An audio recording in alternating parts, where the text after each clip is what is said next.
Сәлемет пе достар, қалдарыңыз қалай? Бүгін біз әдебиеттен Қажығали Мұхаммедқалиұлын өтеміз. Екінші автор бұл бізден Несіпбек Айтұлыдан кейінгі. Және де осы 6 шығармамен танысатын боламыз алдағы уақытта. Тар кезең романы, жалпы сіздердің оқу керек шығармаларыңыз бұл. Мақсатымызға келер болсақ, достар, мәңгілік ел, мәңгілік мұра атты бұл 4-ші бөлімде Бәйтерек деген шығарма бұл кімдікі еді? Несіпбек Айтұлының шығармасы. Ал тар кезең бізде Қажығали Мұхаммедқалиұлының шығармасы. Яғни бұл екеуінің де тарихпен байланысы бар. Сондықтан да мысалы Бәйтерек шығармасының тәуелсіздікпен байланысы болса, тар кезең шығармасы бұл Кеңес одағы кезіндегі қиын қыстау заматты сипаттайды. Енді негізгі мақсатымыз ол бір автормен танысу, әдеттегідей бір автормен танысамыз, және де оның шығармаларының негізгі ойлары, яғни романда қандай ойлар айтылған, не үшін жазылды ол шығарма, және де ол жақтағы кейіпкерлердің іс-әрекеттерін біз талқылай алу. Көркем әдебиет, көркем әдеби шығарма жалпы бұл тарихтың қайнар көзі деп айтсақ болады. Сол үшін де біз тарихты білу үшін біріншіден шығармаларды оқу арқылы көз алдымызға келтіре аламыз. Енді достар, бұл Қажығали Мұхаммедқалиұлы қай жылы туылды екен, қандай аудармалары бар екен, кімнен аударған екен. Дәл қазір осы сабақта Қажығали Мұхаммедқалидің жалпы өмірімен танысамыз. Бұл кісі Ақтөбе облысы Байғанин аумағында дүниеге келген. 1942 жылы, қазір демек жасы 78-ге қараған шағы екен бұл кісінің көзі тірі. Казгу Қазақ мемлекеттік филология факультетін үздік бітірген, және де еңбек жолын осы Ақтөбе облыстық телерадио басқармасының редактор қызметін басқарған. Прозалы шығармаларына Жұлдызды түндер, Торғай сыдыры, соның ішінде Сырымтатұлы, Тоғызар арнамыз бір толғанғанда атты мақалалар жинағының авторы. Жалпы қысқаша осы аудармалары бар. Тар кезең шығармасы бүгінгі қазақ прозасының құнды қазынасы деп санайтын болсақ, ал аудармаларына жапон жазушыларынан, француз жазушыларынан, ағылшын жазушыларынан аударып отырған, өзіміздің мемлекеттік тілге аударып отырғандығын көруге болады.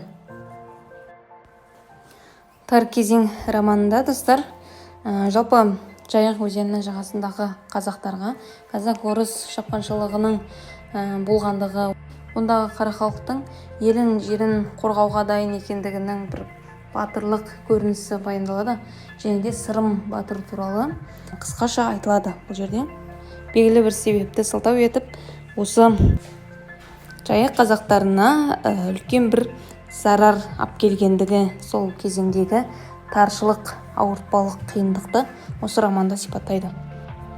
Бұл тар кезең шығармасын не үшін роман деп айтты?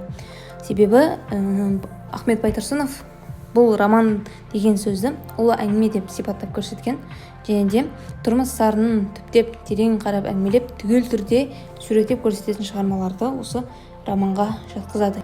Романның да түрлері болады. Оның ішінде тұрмыстық роман, психологиялық роман, ғажайып оқиғалы роман, педагогикалық роман да болады екен. Сосын сатиралық, детектив романдары, философиялық, тарихи романдары осы романның түрлеріне жатады. Және де достар, бұл жалпы роман дегеніміз күрделі сюжетті қамтитын, көбінесе қара сөзбен, кейде өлеңмен де жазылатын кең көлемді эпикалық түр. Сондықтан да бұл тар кезең романның роман болып айтылуының өзі бір үлкен әңгіме. Өмір құбылыстары сипатталғандықтан, адамдар арасындағы қарым-қатынастар молынан қамтылғандықтан, осы мен ойлаймын тар кезең шығармасы роман деп аталды. Енді достар, енді бұл тапсырмаға назар аударайық. Уақыт, кезең, дәуір мағынасы мен ерекшелігі қандай? Уақыт, кезең, дәуір белгілі бір-біріне жақын сөздер, яғни мағыналас сөздер. Бірақ бұның әрқайсының өзіндік бір ерекшелігі бар. Соны айқындап келсеңіздер, шығармада қай жылдар аралығындағы оқиға баяндалды? Яғни тәуелсіздік жылдарындағы ма, әлде мүмкін отан соғысы жылдарындағы ма деген сияқты осы ара-жігін ажыратып жазсаңыздар. Балалар, мына жерде мал ашуы, жан ашуы және ханның намысы, халықтың намысы деген бір екі мақал берілген.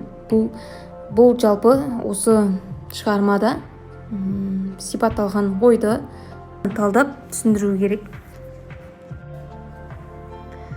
Себебі енді қазақ шынымен де малмен күнелткен халық болғандықтан, оның малын, мысалы, дүниесін тартып алған кезде жанның да ашуы шығып кетеді дейді. Ал неге ханның намысы халықтың намысы деп білді? Себебі елін ойлайтын хан, ол ел үшін намысқа беріліп, намысқа тырысып, жаңағы ел үшін, елін қорғау мақсатта жаңағы атқа мініп соғысқа шығып жатса, халықта оны қарап қалмайды. Ханның намысы халықтың намысы деп ханды да қолдап, халықта артынан еріп, елді жаудан қорғайтын іс-әрекет жасайды. Дәл солай, достар, мына жерде сөз сыры деген сөздер берілген. Бұл сөздер қаяқтан алынды? Бұл сөздер романдағы берілген сөздер, яғни жайықтың маңы, атақоныс, ел намысы, хандық билік, халық кеңесі. Яғни бұл тірек сөздер 8 сөзді мағынасын ажыратып керек. Не үшін айтылды бұл? Атақоныс дегеніміз не? Қазақ, орыс кімдер бұлар? Қырғыз, қайсақ не үшін жүр деген сияқты. Достар, мұндағы сөз сырын жаттап алсаңыздар, шахид, қазы, сарысүйек, қаймана, күтір, жалтаңкөз, ажырға деген сөздерді мағынасымен жаттап алыңыздар. Және де бұл сіздердің сөздік қорларыңыздың дамуына кішкентай болса да үлесін қосады. Бұл кестені толтырамыз. Және де осы 5 сұраққа жауап береміз. Бұл жерде не, кім, қайда, қашан, қалай деген сұрақтарға кім дегенде мысалы бір кейіпкерді аласыздар. Және де ол қайда соғысты, немесе қашан соғысты, қалай соғысты, бәлкім. Солай осы сұраққа жауап береміз. Жалпы барлық сұрақтарыңыз, барлық тапсырмалар болса, достар, үй тапсырмасын міндетті түрде жіберіңіздер.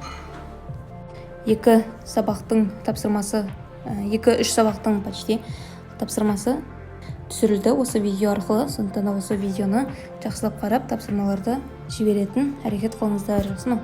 Алдағы уақытта сырым би, сырым батырды өтеміз.